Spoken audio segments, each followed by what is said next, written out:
Hey folks, this is the Halfling here with our episode of Catching Up With, and we are very happy to be catching up with our guest today, Howard Jones. And unfortunately, we don't have the singer with us today. We got something better. This is Howard Jones, our friend and author, and we are glad to have him back.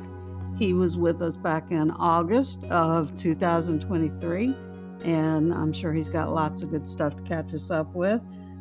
He has written an extensive collection of short stories and fantasy as well as speculative fiction. And so he's here to catch us up and tell us what's been going on. So Howard, thank you for joining us. How are you? Well, I'm good. Thank you for having me back. Oh, it's great. It's great. We're always happy to, talk to people and find out what's new and exciting that's been going on. So when you were with us before, one of the things that I liked was we talked about how a certain writer was such an inspiration to you and all of the work that you did to get him notice. Recap that just very briefly for folks. Well, you must mean Harold Lamb, the historical fiction writer who was he was the unsung grandfather of sword and sorcery. Honestly, his swashbuckling historical adventures have an awful lot to do with the frantic pace and the action and all kinds of wonderful twists and turns that you see in sword and sorcery stories. He had a huge influence on Robert E. Howard, the guy who invented Conan, of course, and pretty much began the whole sword and sorcery genre. And you actually took quite a bit of time and effort to sort of bring him back into the minds of readers. So well, that's great. I chanced upon a collection of some of his work that I really liked. And I thought that, when you come upon a band you've never heard of and you see their greatest hits, it's like, oh, these are pretty good. Maybe I'll look elsewhere, thinking that you've probably heard the best stuff. But the interesting thing was when I tracked down more Lamb that wasn't in these collections, I liked it just as well. And so then I began to track down more. The next thing I knew, the guy was astonishingly good. Even the deep album cuts were really nice. And there was a small number of us who had access to this stuff that hadn't been reprinted since its original appearances in the 1920s in the old pulp magazines, which are hard to come by, as you know, at this point. And they aren't really well indexed in most libraries. And so several of us were dreaming, like, it'd be great to get this more readily available. And lo and behold, I ended up becoming an editor. And since I knew how to talk to other editors and I had all of this work scanned, then I tracked down the copyright holder and I cold called Bison Books, who'd been reprinting some of Robert E. Howard's historical fiction. And I asked them if they'd like to see a proposal for collecting Harold Lamb stuff. And the next thing I knew, I was compiling 8 large collections of his work. So it is now, the greater majority of his historical fiction is now available in print. And I'm very proud of that. That is awesome, and I know that he has influenced your writing over time. Now, when we were last together, you talked about a new series that was coming out, and I think maybe the first 2 books have come out now. That's Chronicles of Hanuvar. Yeah, the Chronicles of Hanuvar. When we first talked, I believe book 1 had either just come out or was getting ready to come out, and that's Lord of a Shattered Land. And then in October, The City of Marble and Blood came out. And these are full of sword slinging, sword and sorcery adventure. Each one's kind of like a season of television, and it's full of little episodes that build one upon the other. So there's 14 complete stories in each book. Each can stand alone until the season climax. And there's ongoing threads and arcs that build forward.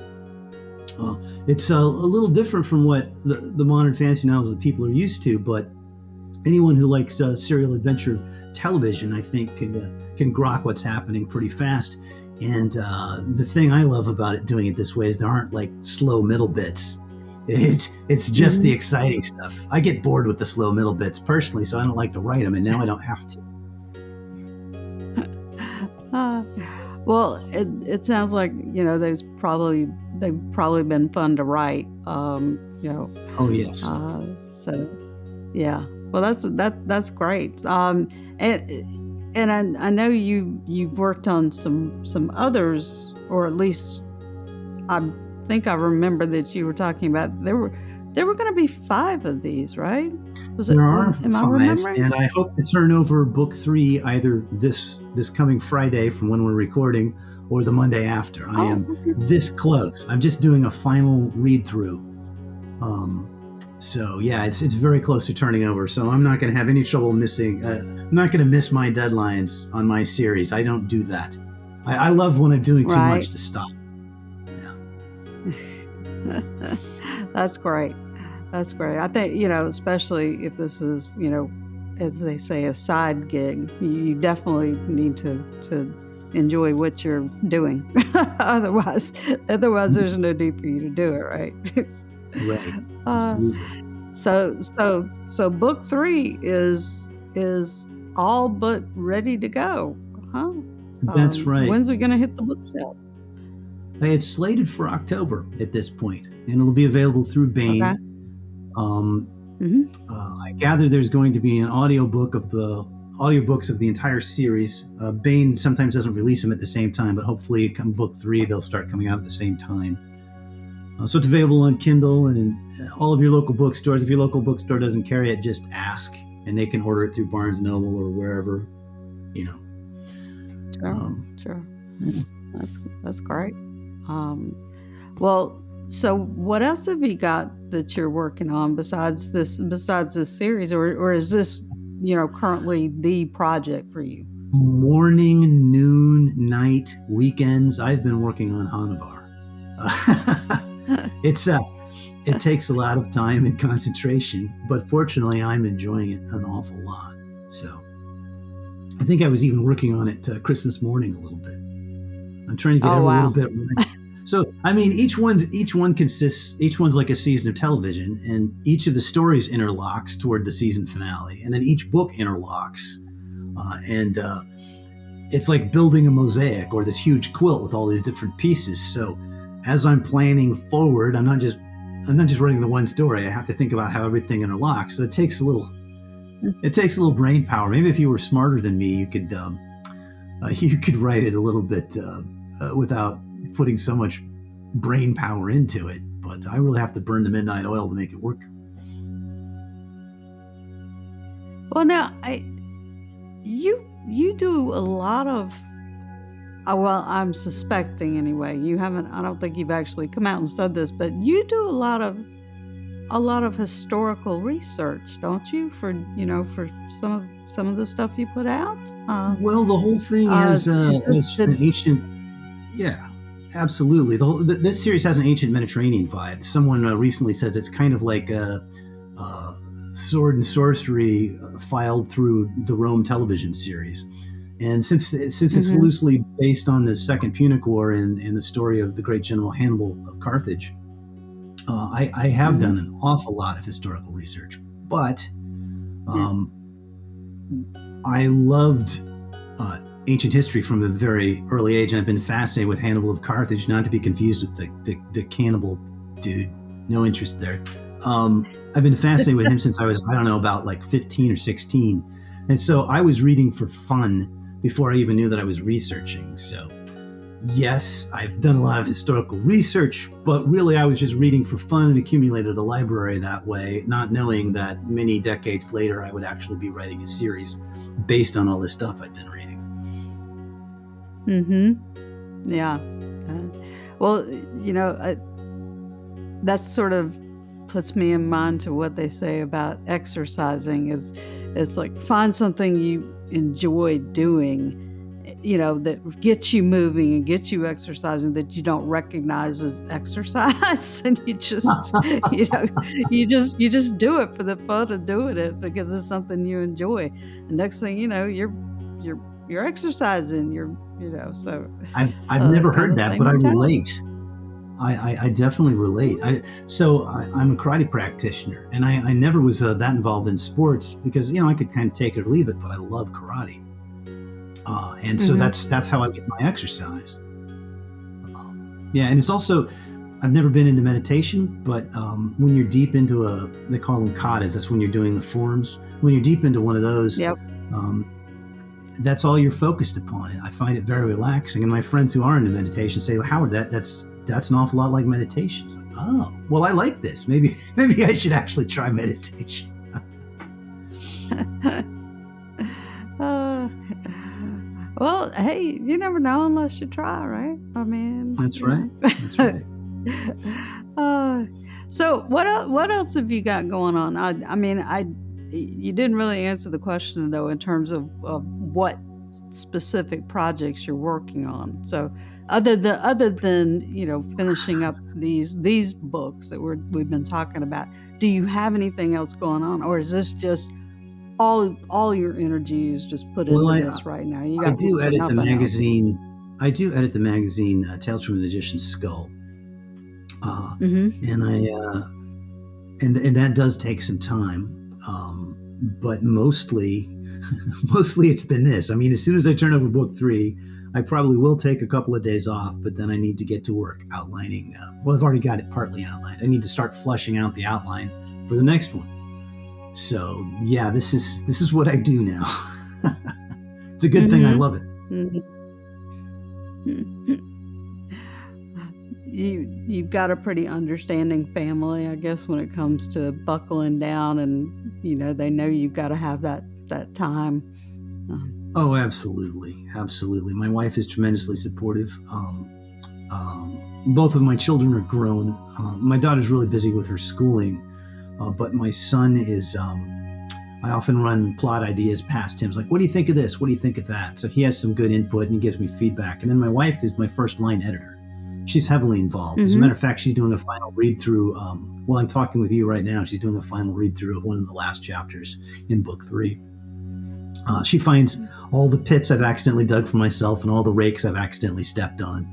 Stupid things characters have said, little plot holes I might not have noticed, all that she finds and then points them out, and then I have to fix them, which is great because I'd rather she find them than the readers do.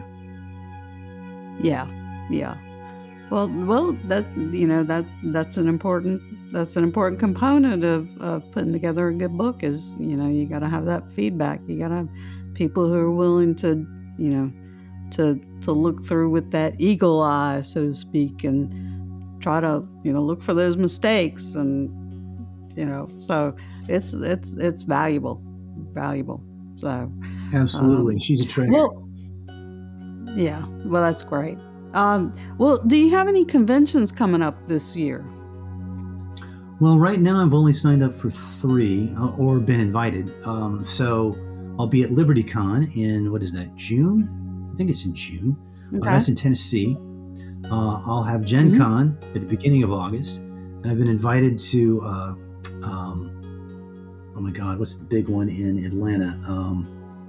Dragon Con. How could I forget Dragon Con? It's one of the biggest. I'll be at Dragon Con either the last week in August or the first week in September. I forget which. Yeah. Yeah. And I haven't signed up for anything else, been invited to anything else yet, but that's pretty busy right there. Yeah, extremely busy. Are you going to do any writing workshops at these conventions? I'll be on the panels, but probably not. Probably not. Okay.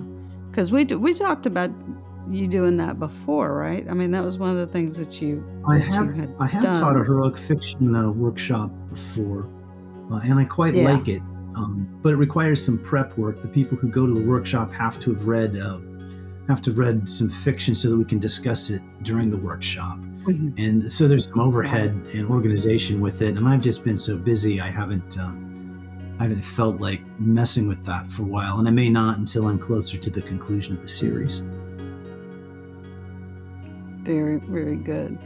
Well, I think that's going to wrap it up for us today. And we want to thank you again for taking the time to catch us up. It's been great to talk to you and hear all the good things that are going on. And we wish you continued success with this series and whatever other projects come your way.